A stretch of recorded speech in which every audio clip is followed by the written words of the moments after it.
1,55,000 बर्तमान 5% आम के पाइले ना 7,750 टका। तो आमको 7,750 टका आमको टैक्स आम उपर कैलकुलेटेड है कि आमको 7,750 आमको दबा पड़ो ना। ताले आम जाना केते टका आमको दबाई पड़ो आम एकाउंट केते टका टैक्स आमको दबाक पड़ो। तेज टैक्स आम कैलकुलेट के ना 7,750 है आमको दबा कथा के 7,750 दबा कथा।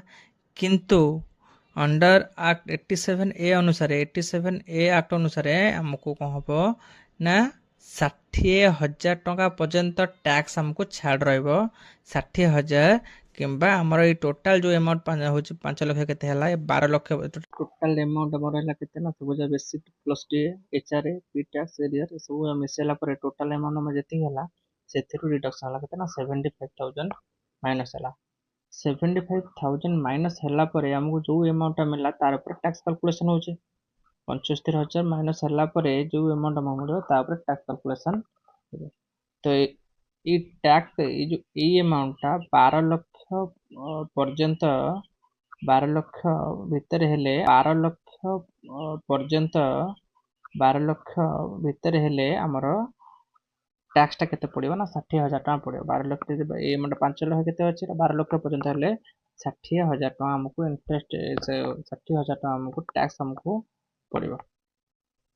तो 12 लक्ष पर्यंत फ्री रहिबो नहले टोटाल अमाउंट हमर basic plus TA HRA P tax arrear ये सब जा मिसले 12 लक्ष 75,000 पर्यंत हमको टैक्स हमको फ्री रहिबो। 12 लक्ष 75,000 पर्यंत रहले हमको कौन से प्रकार टैक्स दबा पाए पड़िबो नहीं। 12 लक्ष गोटे टंका भी अधिका है किसी भी पैसा अधिका है तेबे ए अंडर 87A एक्ट काम करिवो नाही। हमको 60,000 माइनस हो बाकी जा रेस्ट अमाउंट तो सीमित हेनी 87A एक्ट लगे ना आपको 60,000 तो लगे ता बाद पुणी और एक्स्ट्रा टैक्स आपको दवापाई पड़ो तापर आप रिटर्न फाइल करके पुणी किसी पैसा पाइबे।